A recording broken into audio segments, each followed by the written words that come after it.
This is a presentation of Cinderella, or The Little Glass Slipper, from the Blue Fairy book by Andrew Lang, published in 1889, now in the public domain, narrated by Whitney Edwards.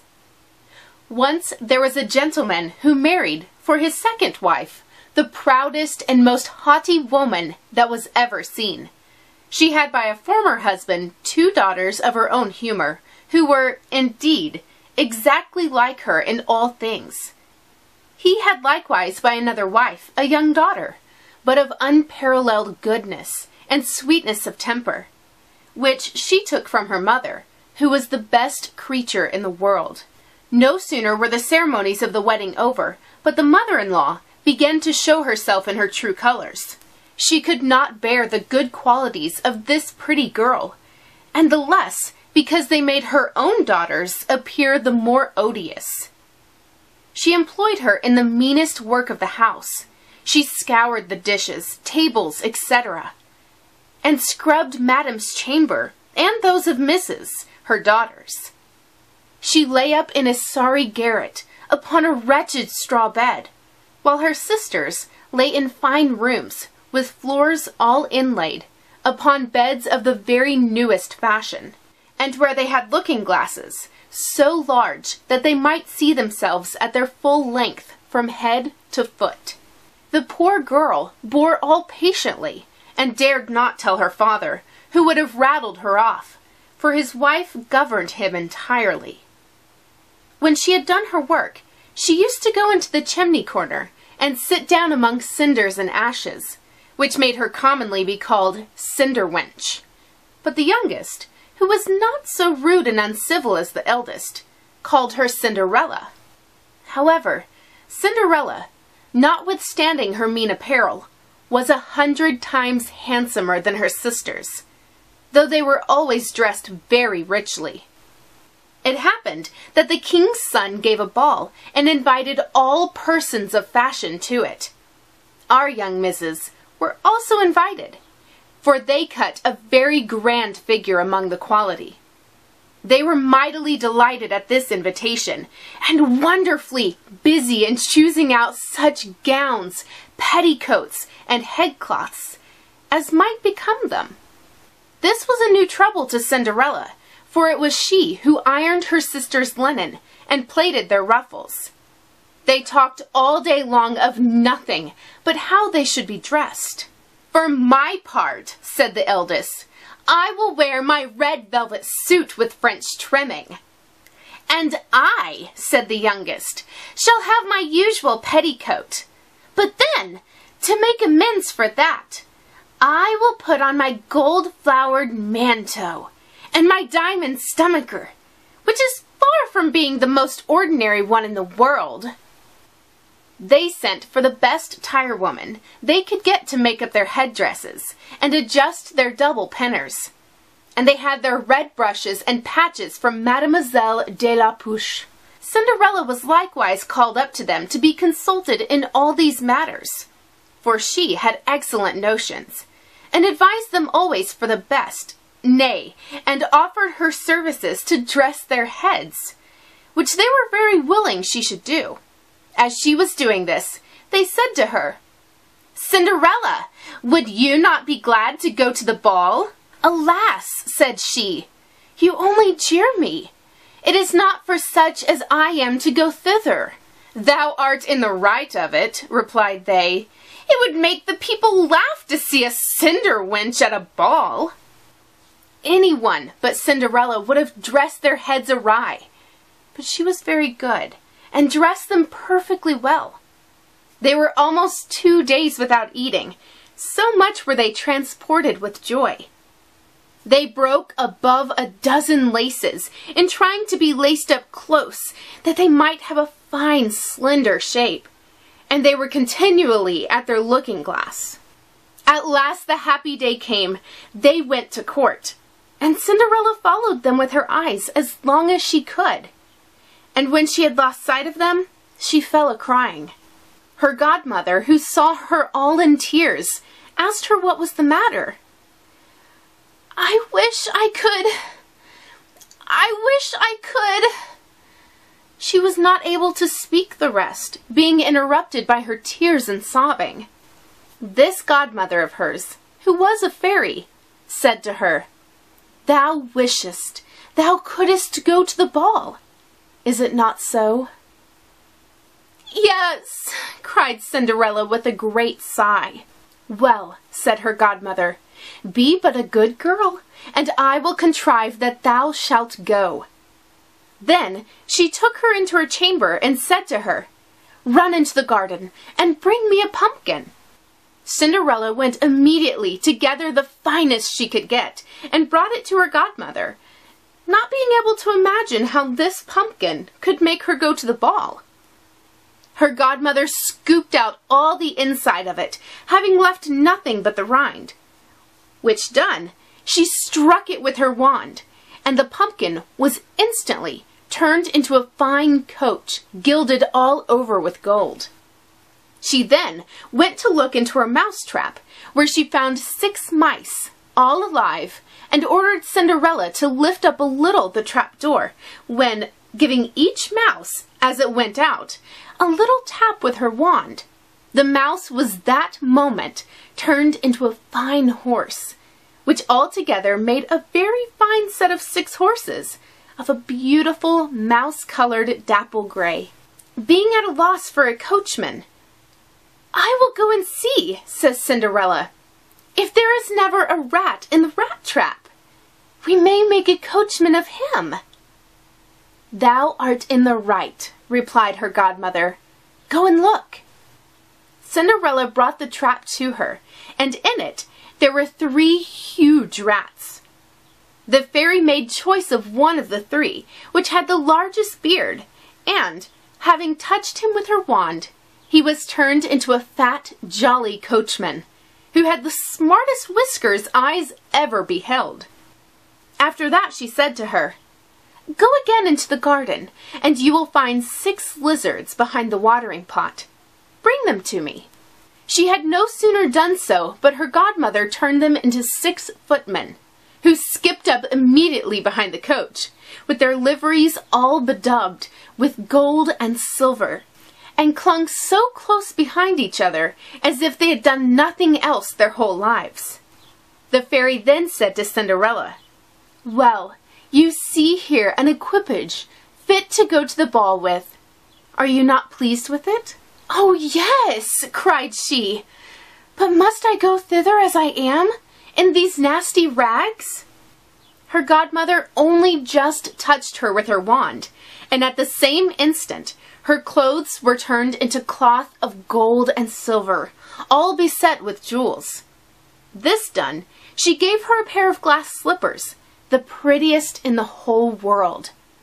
Being thus decked out, she got up into her coach, but her godmother, above all things, commanded her not to stay till after midnight, telling her, at the same time, that if she stayed 1 moment longer, the coach would be a pumpkin again, her horses mice, her coachman a rat, her footmen lizards, and her clothes become just as they were before. She promised her godmother she would not fail of leaving the ball before midnight, and then away she drives, scarce able to contain herself for joy. The king's son, who was told that a great princess, whom nobody knew, was come, ran out to receive her. He gave her his hand as she alighted out of the coach, and led her into the ball, among all the company. There was immediately a profound silence. They left off dancing, and the violins ceased to play. So attentive was everyone to contemplate the singular beauties of the unknown newcomer. Nothing was then heard but a confused noise of, "Ha! How handsome she is! Ha! How handsome she is!" The king himself, old as he was, could not help watching her, and telling the queen softly that it was a long time since he had seen so beautiful and lovely a creature. All the ladies were busied in considering her clothes and headdress, that they might have some made next day after the same pattern, provided they could meet with such fine material and as able hands to make them. The king's son conducted her to the most honorable seat, and afterward took her out to dance with him. She danced so very gracefully that they all more and more admired her. A fine collation was served up, whereof the young prince ate not a morsel, so intently was he busied in gazing on her. She went and sat down by her sisters, showing them 1,000 civilities, giving them part of the oranges and citrons which the prince had presented her with, which very much surprised them, for they did not know her. While Cinderella was thus amusing her sisters, she heard the clock strike 11 3/4, whereupon she immediately made a curtsy to the company and hasted away as fast as she could.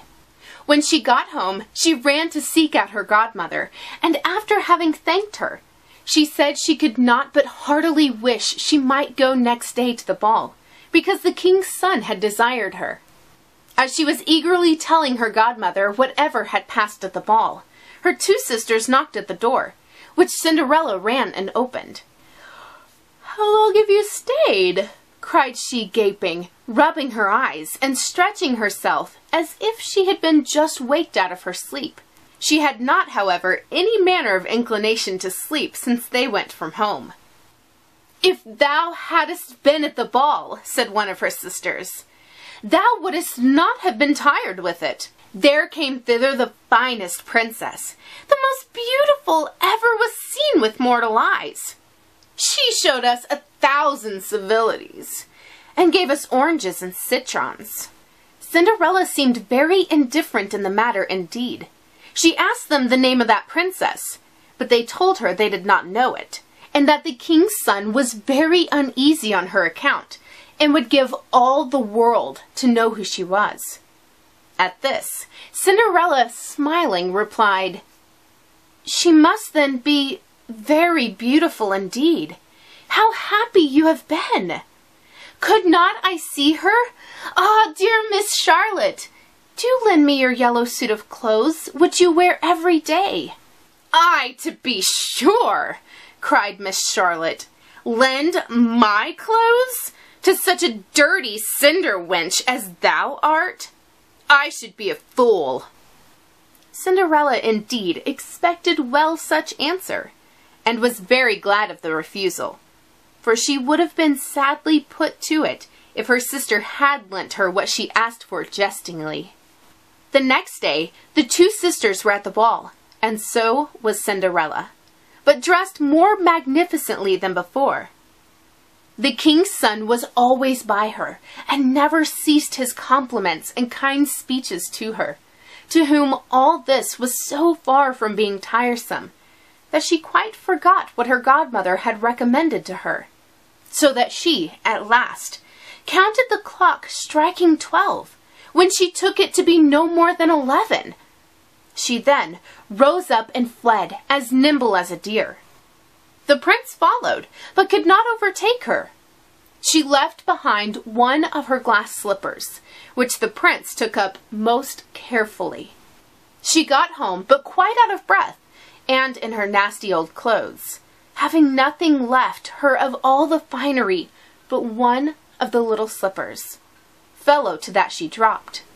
The guards at the palace gate were asked if they had not seen a princess go out, who said they had seen nobody go out but a young girl, very meanly dressed, and who had more the air of a poor country wench than a gentlewoman. When the two sisters returned from the ball, Cinderella asked them if they had been well diverted, and if the fine lady had been there. They told her yes, but that she hurried away immediately when it struck 12, and with so much haste that she dropped one of her little glass slippers, the prettiest in the world, which the king's son had taken up, that he had done nothing but look at her all the time at the ball, and that most certainly he was very much in love with the beautiful person who owned the glass slipper. What they said was very true, for a few days after the king's son caused it to be proclaimed, by sound of a trumpet, that he would marry her whose foot the slipper would just fit. They whom he employed began to try it upon the princesses, then the duchess, and all the court, but in vain. It was brought to the two sisters, who did all they possibly could to thrust their foot into the slipper, but they could not effect it. Cinderella, who saw all this, and knew her slipper, said to them laughing, "Let me see if it will not fit me." Her sisters burst out a-laughing, and began to banter her. The gentleman who was sent to try the slipper looked earnestly at Cinderella, and finding her very handsome, said, it was but just that she should try, and that he had orders to let everyone make trial. He obliged Cinderella to sit down, and putting the slipper to her foot, he found it went on very easily, and fitted her as if it had been made of wax. The astonishment her two sisters were in was excessively great, but still abundantly greater, when Cinderella pulled out of her pocket the other slipper, and put it on her foot. Thereupon it came her godmother, who, having touched with her wand Cinderella's clothes, made them richer and more magnificent than any of those she had before. And now her two sisters found her to be that fine, beautiful lady whom they had seen at the ball. They threw themselves at her feet to beg pardon for all the ill treatment they had made her undergo. Cinderella took them up, and, as she embraced them, cried that she forgave them with all her heart, and desired them always to love her. She was conducted to the young prince, dressed as she was. He thought her more charming than ever, and a few days after married her. Cinderella, who was no less good than beautiful, gave her two sisters lodgings in the palace, and that very same day matched them with two great lords of the court. The end. This has been a reading of Cinderella from the Blue Fairy Book by Andrew Lang, published in 1889, now in the public domain, narrated by Whitney Edwards.